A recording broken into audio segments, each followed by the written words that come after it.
E aí, nós estamos aqui, falando em Vale do Guaporé, nós hoje, a nossa aula de hoje, a nossa aula 5, nós iremos falar sobre doenças endêmicas no Vale do Guaporé.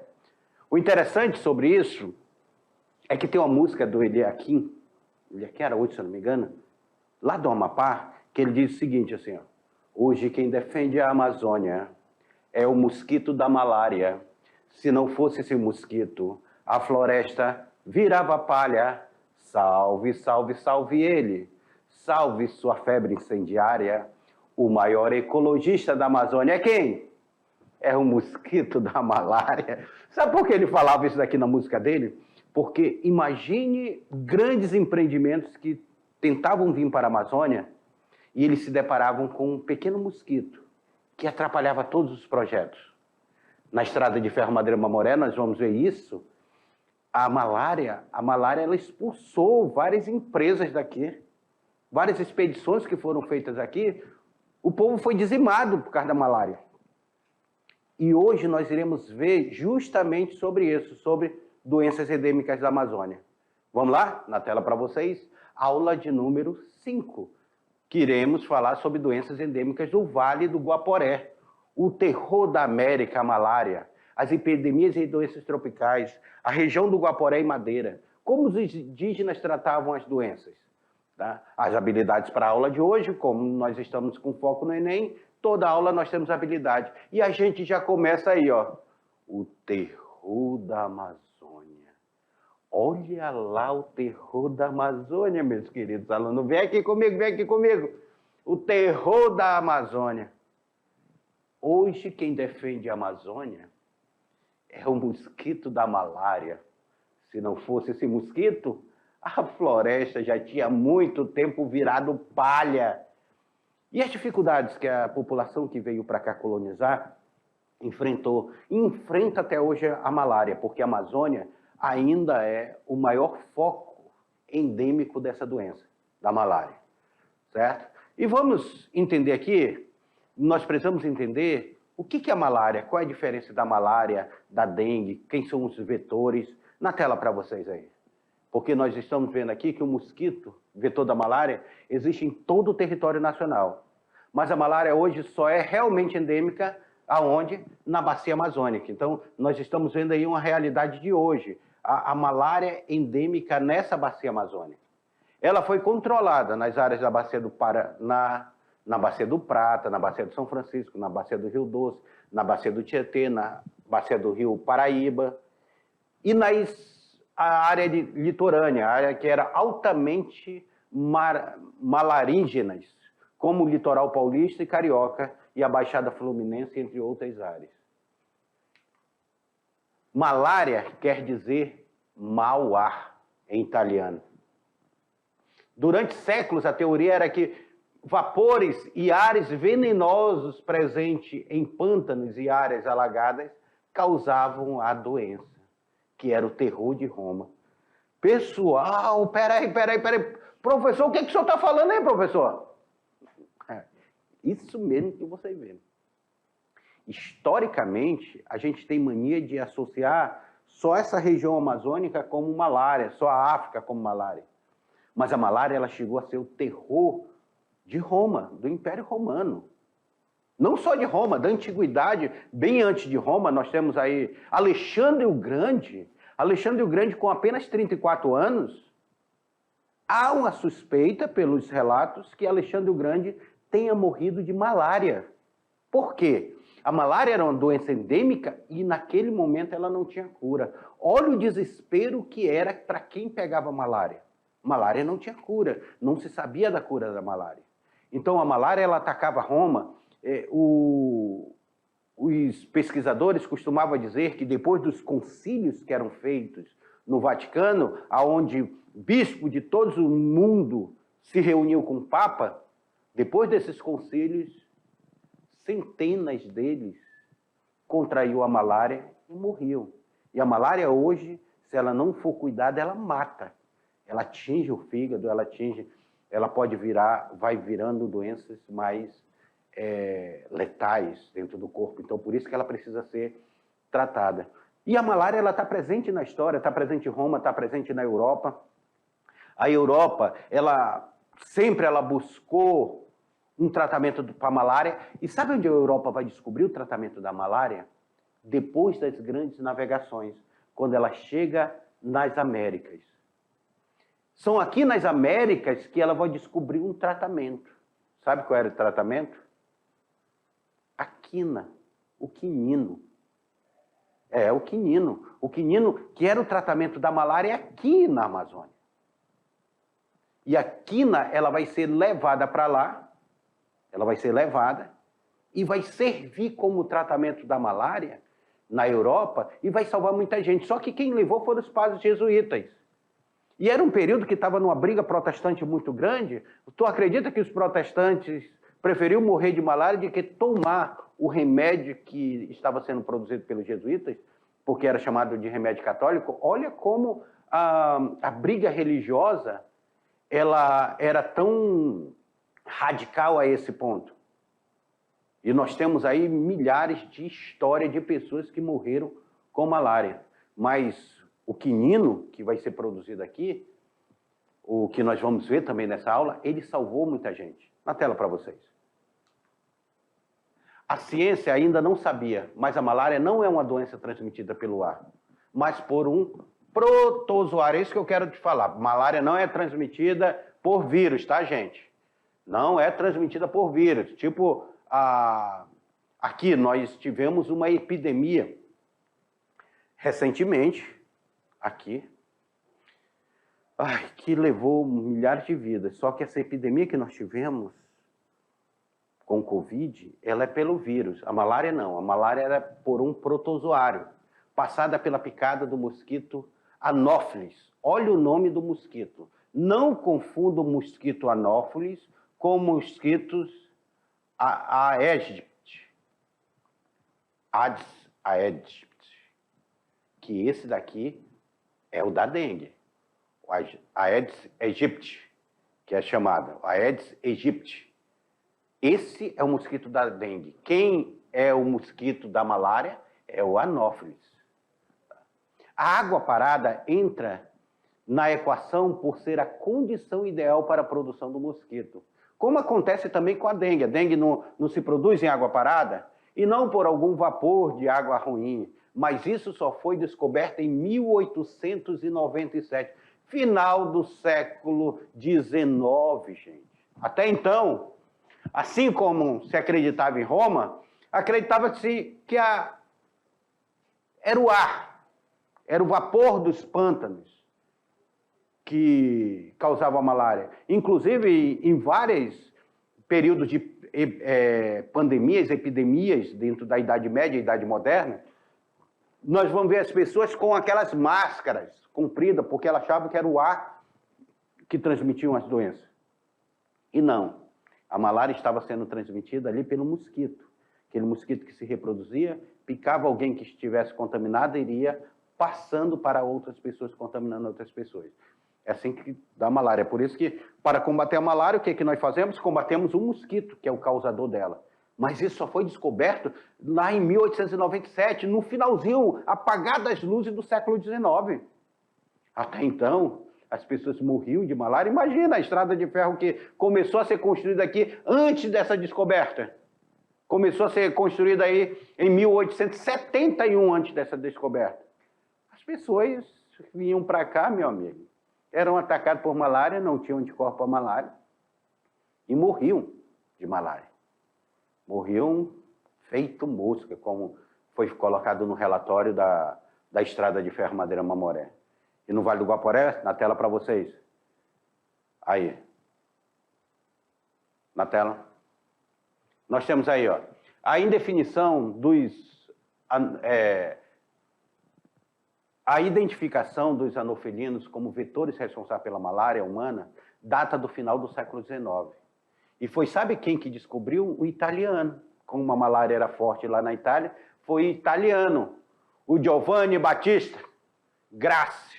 Giovanni Battista Grassi.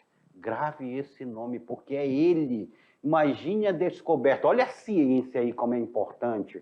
Como é importante a ciência. A pesquisa é importante. Porque é o Giovanni Battista Grassi que ele descobre que o vetor do mosquito malária não era o vento, e sim era um mosquito. Essa identificação foi seguida de numerosos estudos de entomologistas europeus e americanos, identificando as espécies de anofelinos responsáveis pela transmissão da malária em diferentes regiões do globo. Cara, eles foram começar a pesquisar onde é que está a malária, aonde está espalhada a malária pelo globo. Ainda que em Rondônia exista, aqui em Rondônia, vamos para Rondônia, existe a ruína de uma construção militar portuguesa do século XIX, o Real Forte Pisabeira, os primeiros movimentos migratórios significativos para a região só vieram a suceder mais de 100 anos depois, quando os altos preços da borracha, determinados pela demanda de revolução industrial na Europa e nos Estados Unidos, durante o século XIX, provocaram esse movimento. Até então, as pessoas não povoavam aqui porque elas tinham medo das doenças endêmicas. Não havia uma povoação. Olha, o que nós trouxemos nesse slide? Eu quero lembrar vocês que nós estamos estudando o Vale do Guaporé, e o Vale do Guaporé nós tivemos a construção do Forte Pisabeira, tivemos a extração do ouro no Vale do Guaporé. Mas o Vale do Guaporé ele não vai ser colonizado de uma forma sistemática. Não tem aquele processo migratório de colonização. Esse processo migratório de colonização ele só vai acontecer no século XIX, quando se deu a descoberta do látex, da borracha, que nós vamos ver na nossa próxima aula. Aí temos um processo migratório grandioso para a região amazônica. Na tela para vocês. Com água de sobra e clima propício, não demorou para a malária virar doença endêmica na Amazônia, região que hoje concentra a maioria dos casos registrados no Brasil. Quando uma pessoa é picada por um mosquito contaminado, o protozoário muda de casa e se aloja no fígado. Protozoário, novamente eu estou falando que malária não é vírus, é protozoário, tá? Aí em biologia você precisa estudar isso aí. Se aloja no fígado do ser humano. Os sintomas aparecem dias depois: febre alta, tremores, uma forte dor de cabeça, náuseas, calafrios, cansaço. Às vezes esses sintomas demoram anos para aparecer, vocês acreditam? Tá. Por que eu quero lembrar vocês que protozoário não é vírus? Porque remédio para protozoário é remédio para protozoário. Remédio para vírus é remédio para vírus, tá? Para vocês não confundirem aí. Porque muita gente aí, ao longo desse último tempo, quis colocar remédio para protozoário para combater vírus. Isso não funciona, dado pela pesquisa. E as endemias e as epidemias dessas doenças tropicais? O que são doenças tropicais? Como são trazidas essas doenças tropicais? Nós temos floresta tropical aqui, nós temos floresta na África, e muitas vezes nós vemos doenças endêmicas, principalmente a malária. A malária ela é muito presente na África hoje, e presente aqui no Brasil. O que são essas doenças endêmicas, essas doenças tropicais? Tá? Como é que ela se caracteriza essas doenças? Como elas estão presentes dentro da sociedade? Na tela. Acompanhem conosco aí na tela. Os brancos que vinham para cá, para o Vale do Guaporé, menos expostos a diversidades ambientais, eram menos vulneráveis às doenças. Além do ônus grave à saúde e à vida, constituiu-se uma série de problemas para a administração colonial. Quais são esses problemas? Com a região infectada por males tropicais, o ritmo dos trabalhos e da produção eram comprometidos e surgimentos epidêmicos, dentre os quais a malária era o mais comum. Isso aqui. Aqui, ó, eu trago para vocês uma foto dos engenheiros que estavam aqui na construção da estrada de ferro Madeira-Mamoré. Um detalhe para vocês. O telefone já era presente aqui. Mas nós vamos estudar sobre isso. E os caras morriam de medo desse mosquito. Era um medo muito grande. Eles estão com blusa manga comprida para tentar evitar que eles fossem ferrados pelo mosquito. Em muitas fotos antigas, vocês vão ver eles aqui, eles colocavam uma cobertura de telada na cabeça para não ser picado por esses mosquitos. Além disso, havia as endemias que, como em 1758, marcada por violentos cursos de sangue e tosse, E em 1814, quando a varíola varreu o Forte Príncipe da Beira, varíola atacou o Forte Príncipe da Beira, levando o governo a tomar medidas para evitar o alastramento do mal. Inclusive, agora nós estamos, recentemente, com a varíola que ela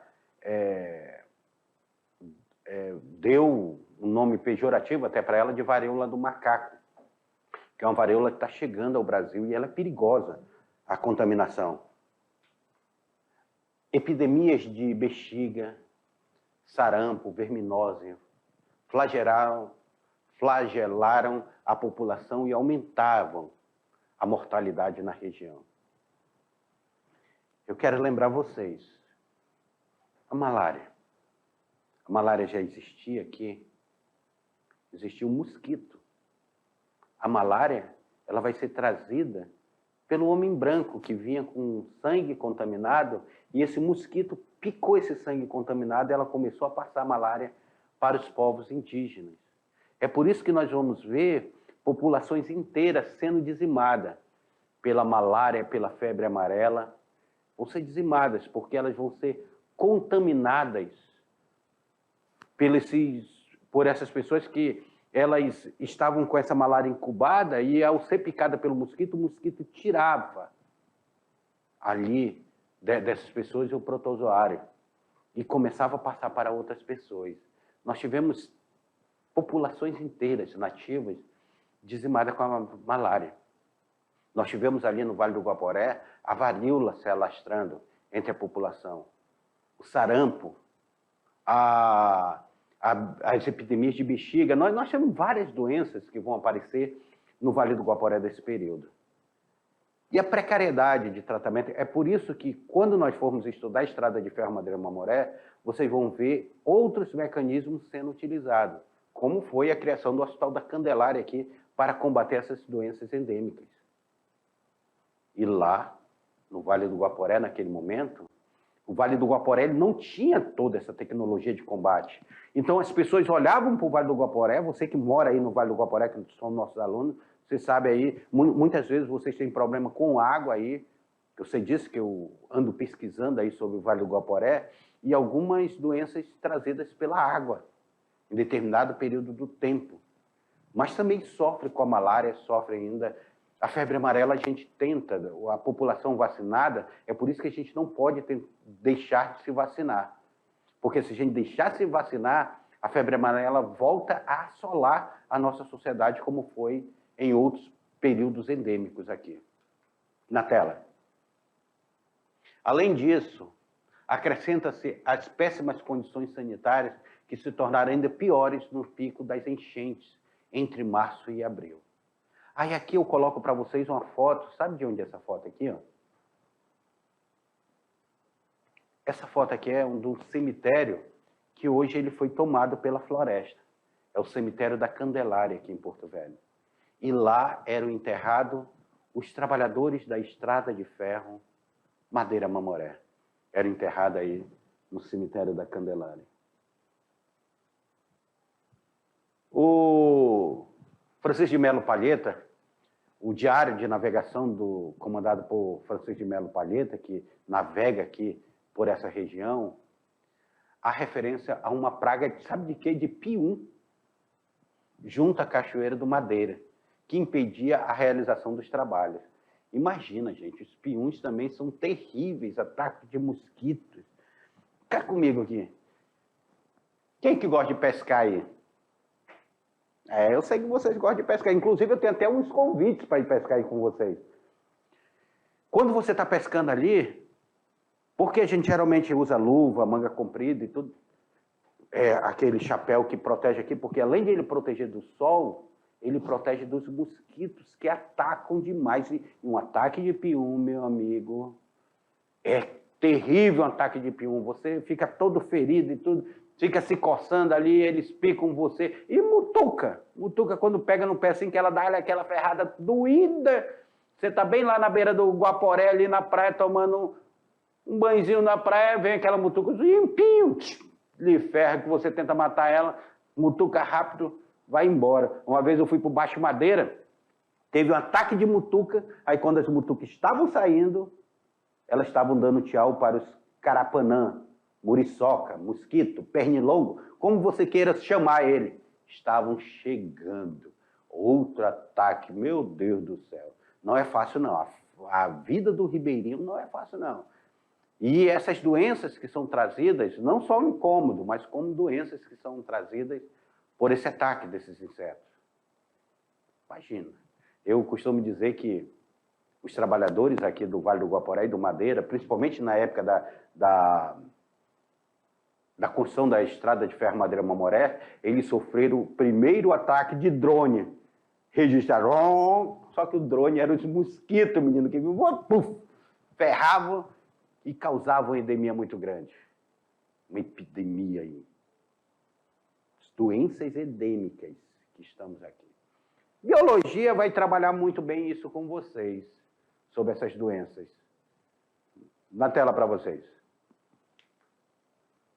O ciclo das doenças e sucessões epidêmicas mantinham a população sob constante ameaça de fatalidade.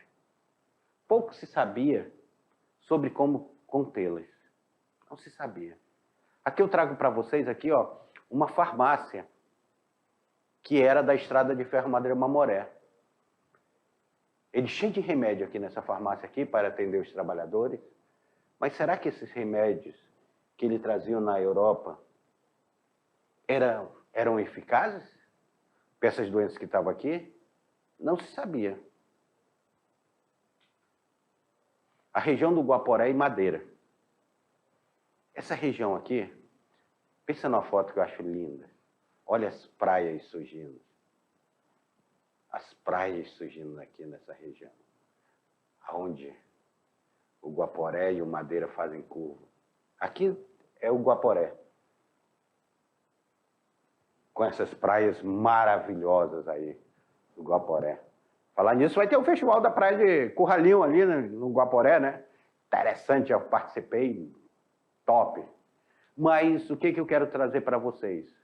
Como é que está essa região do Guaporé e do Madeira? Como essas doenças elas estão dentro dessas áreas? Em que momento essas doenças vão atrapalhar? É por isso que no Guaporé, depois que acabou o ouro, o que a população fez? Abandonou o Vale do Guaporé. Abandonou. Ficaram ali ainda as pessoas se resistindo, ficaram os remanescentes quilombolas, os indígenas que historicamente estavam ali. Que os indígenas, por não ter contato com o branco, dificilmente eles eram atacados pela essa malária, pelas essas doenças endêmicas. Mas era ele ter contato com o branco que começava o processo de dizimação. Aqui em Guajará-Mirim nós temos o povo Ari, também conhecido como Pacás Novos, que foram dizimados, populações inteiras dizimadas.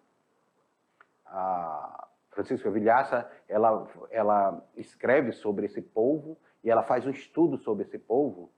A Villaça, ela foi viver lá com esse povo, tanto é que ela tem até hoje uma relação muito forte com esse povo. E ela vê esse povo sendo dizimado por doenças, no estudo que ela fez, por ataques diretos e por epidemias. Na tela para vocês.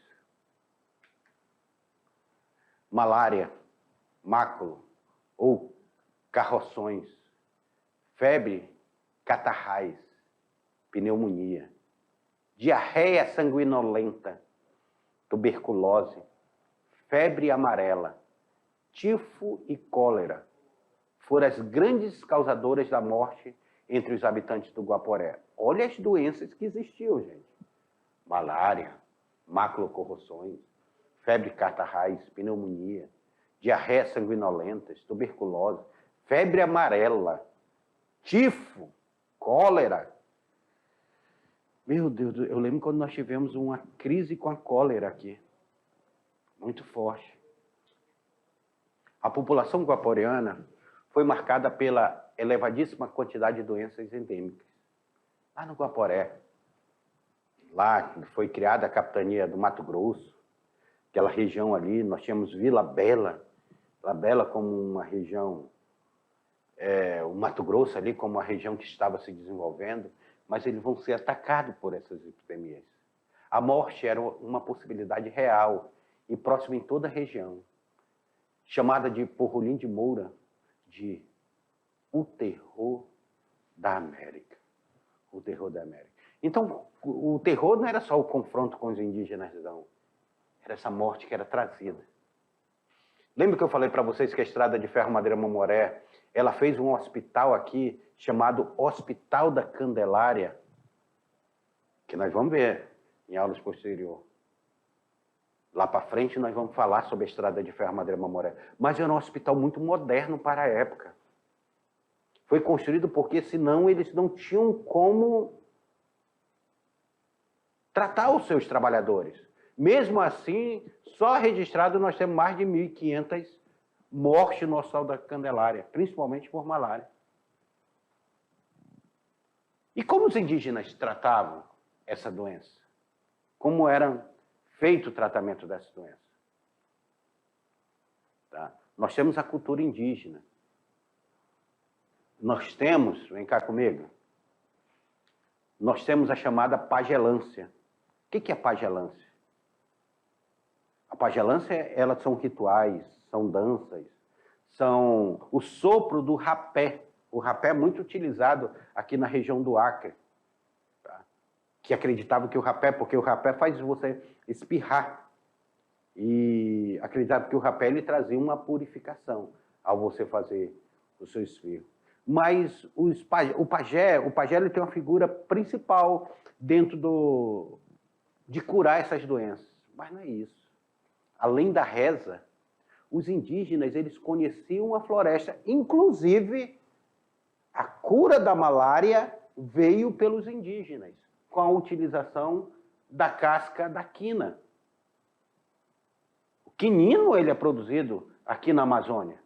E ele veio a cura dele através dessas descobertas indígenas. E o indígena, como ele trata isso daí? Como ele fazia esse ritual? Só que existia, que eles falavam de doença do branco, que os chás, as ervas, as raízes, as folhas que eles tinham, já não curavam essas doenças, não conseguia curar essas doenças. Aqui não foi eles que descobriram, porque ela controlava essa febre infernal. Mas eles não conseguiam curar outras doenças que ele pegavam. Uma simples gripe podia dizimar uma população inteira. Uma simples gripe, para eles, era como se fosse o Covid. O Covid não foi uma gripe, que no início o povo achava que era uma gripezinha, e depois ele se assustou quando viu que não era uma gripezinha, já matou mais de 600 mil pessoas no Brasil. Pois é. Assim mesmo era a dizimação por gripes, doenças endêmicas naquele momento. Nós precisamos entender isso daí ao longo da história, essas doenças endêmicas. Nós precisamos entender o que foi no século XIX a varíola lá no Nordeste, o que foi a seca que causou doenças endêmicas, que fez aquele povo ter que fugir da sua região e até vir para a Amazônia. Nós precisamos entender o que foi a gripe espanhola, que dizimou milhares de pessoas dentro do Brasil. Outra doença endêmica, do início do século XX. E agora nós estamos aí, endêmica não, epidêmicas mesmo. E agora nós nos deparamos com o Covid-19, que é uma outra doença epidêmica. É por isso que nós precisamos estudar historicamente esses acontecimentos, porque o conhecimento histórico faz com que a ciência ela tenta se prevenir sobre outras epidemias que possam acontecer. Se nós descuidarmos aqui, a malária volta a ser epidêmica. Se nós descuidarmos, tivermos os institutos, nós temos o Butantan, nós temos a Fiocruz, nós temos o CEPEM aqui em Porto Velho, todos esses institutos eles fazendo estudos sobre essas doenças, principalmente sobre essa malária. Na tela para vocês. Os tratamentos eram a base do conhecimento da medicina popular, utilizando-se saberes indígenas e africanos.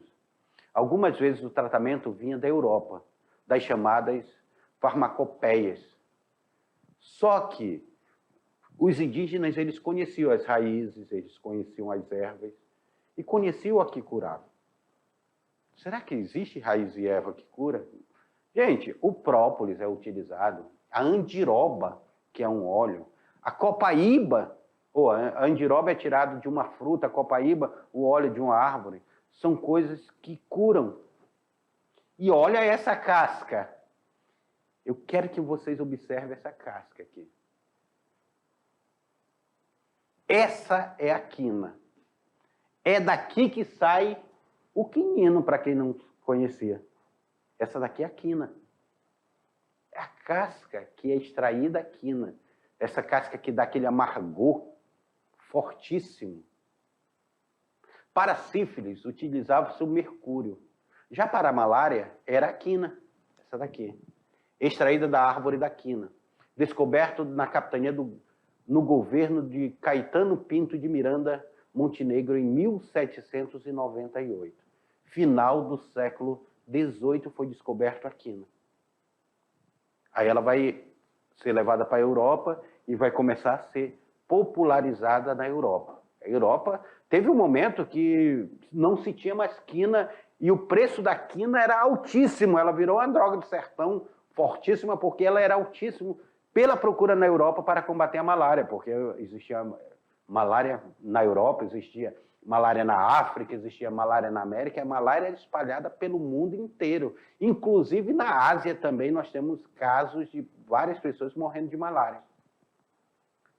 O máculo era tratado com um preparo de ervas de bico, limão, pólvora, pimenta e cachaça. Para as doenças pulmonares, febres catarrais e pleurisiais, utilizava-se a aguardente. Olha a cachaça sendo utilizada como remédio, e vai ser trazida pelo europeu como remédio. Mas o que eu quero mostrar para vocês aqui, ó, que a população indígena, vamos lá, voltando aqui, a população indígena, ela vai tentar fazer essa mesclagem, porque ela vai pegar os remédios que os europeus produziam, a forma que eles tratavam, e vão trazer para a realidade da forma como é tratada a doença aqui. Pessoal, quem mora aí, quem ainda não tomou um chá feito pela avó quando está doente? Quando nós pegamos uma gripe forte, o que nós fazemos? Nós pegamos o limão, que é uma fruta, nós pegamos o alho e nós fervemos e fazemos um chá daquilo ali. Aí faz um chá e tudo e toma aquele chá.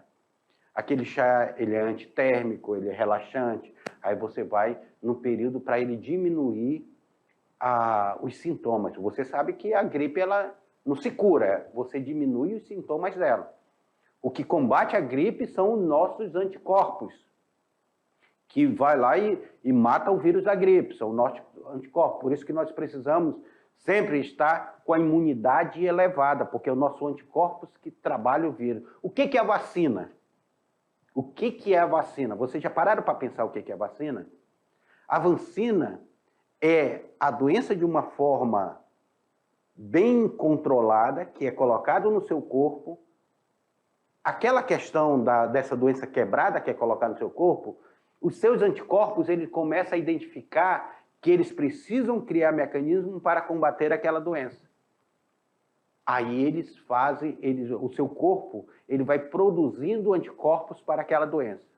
Para que quando aquela doença verdadeira chegar, o seu organismo ele já esteja preparado para combater aquele anticorpo, que vai chegar, aquele anticorpo estranho. A vacina da gripe, a vacina do Covid, a vacina da febre amarela, a tríplice viral que as crianças tomam, aquela vacina que deixa aquela marca eterna aqui no nosso braço, a vacina contra a poliomielite. Eu lembro quando eu era pequeno que eu tive vários colegas acometidos de pólio, colegas que ficaram paralíticos, porque foram cometidos por essa doença. Então começou um processo vacinal grandioso e a polio desapareceu da nossa realidade.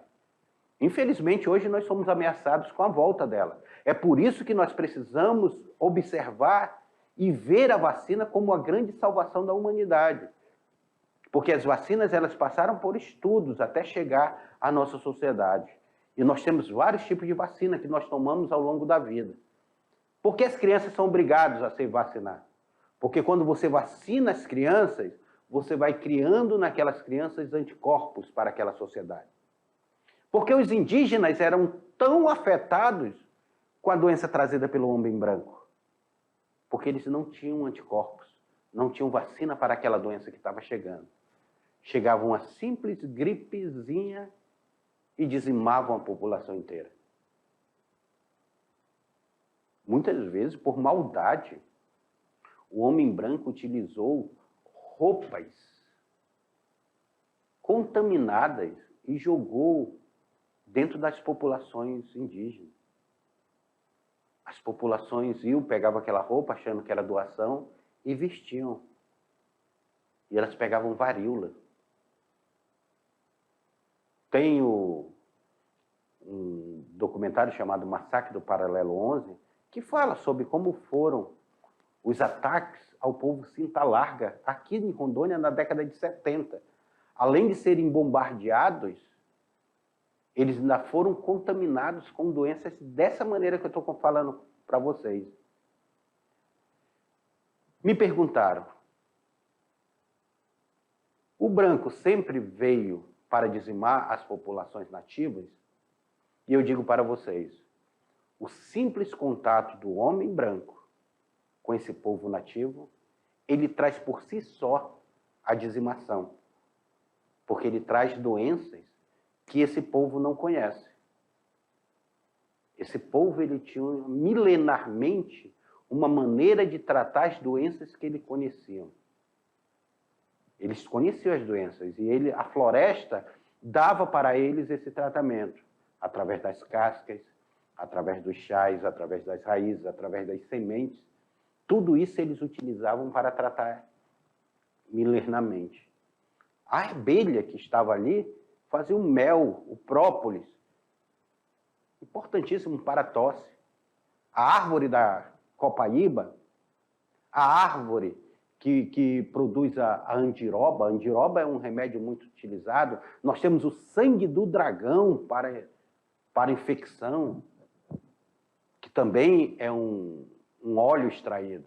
Então, milenarmente, esse povo ele tinha uma maneira. E hoje, nós precisamos utilizar o conhecimento desse povo para estudar sobre a ciência. E aí, nós vimos essa maneira que ele tratava e essa maneira que a população ela vai se habituar no tratamento das doenças. Doenças endêmicas no Vale do Guaporé, que dizimou trabalhadores desde o Forte Príncipe da Beira. Quem veio extrair ouro no Vale do Guaporé, doenças endêmicas do Rio Madeira, que impediu as primeiras tentativas de construção da estrada de ferro Madeira-Mamoré, que ainda tentou se construir no século XIX. Eles foram expulsos pelas doenças endêmicas. A Public Works, ela diz, opa, isso daqui é um anto de podridão, onde homens morrem como mosca. E aí, na tela para vocês, nós estamos vendo aí esse povo tentando curar. Eu quero dizer, para vocês, meus queridos alunos, chegamos ao final de mais uma aventura das aulas de História. Estamos nessa aventura porque nós precisamos entender o que foi a história de Rondônia, o que foi o Vale do Guaporé, o que foi o Vale do Madeira, os empreendimentos que deram aqui nessa região. Daqui a pouquinho eu volto com vocês com a revisão e com a atividade dessa aula.